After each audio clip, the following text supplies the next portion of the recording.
Hello, আসসালামু আলাইকুম guys. কেমন আছেন সবাই? আশা করি সকলেই ভালো আছেন। আল্লাহর রহমতে আমি আপনাদের দোয়ায় ভালো আছি।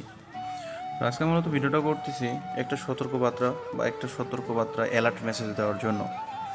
কেননা আপনাদের যাদের বাসায় ছোট বাচ্চা আছে তারা একটু খুব সাবধানে রাখবেন, নাগালের বাইরে যাইতে দেবেন না।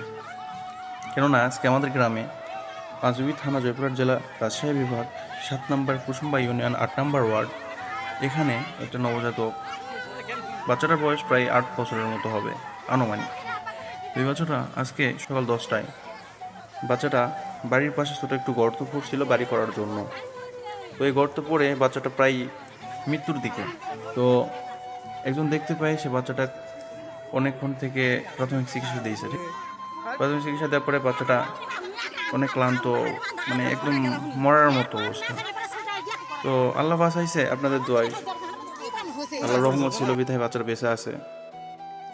তো আপনারা সকলেই বাচ্চাদের খেয়াল রাখবেন, কেননা একটা বাচ্চা লালন পালন করতে অনেক কষ্ট হয়। সে বাচ্চাটা যদি মানে ক্ষতিগ্রস্ত হয়ে যায় বা কোনো কষ্ট বা দুঃখ পায়, তাহলে মা বাবার মনটা কেমন হয়। তো আজকে চলেন দেখাই কি অবস্থা। তো এখানে অনেক লোক সমাগম দেখতে পাচ্ছেন আপনারা।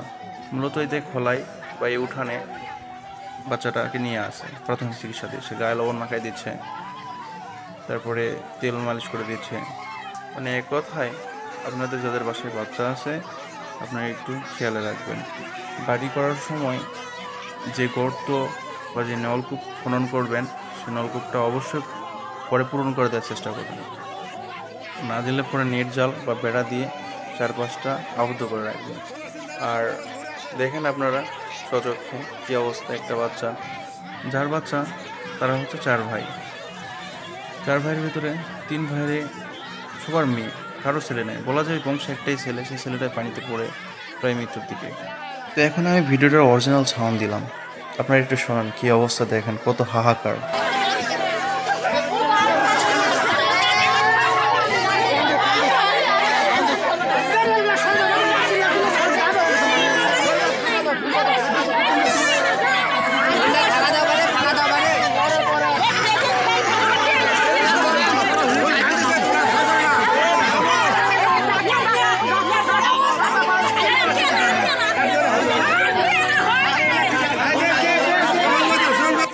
তো এভরিওয়ান দেখতেই পারলেন কী অবস্থা বর্তমান তাদের পরিবার বা ফ্যামিলির।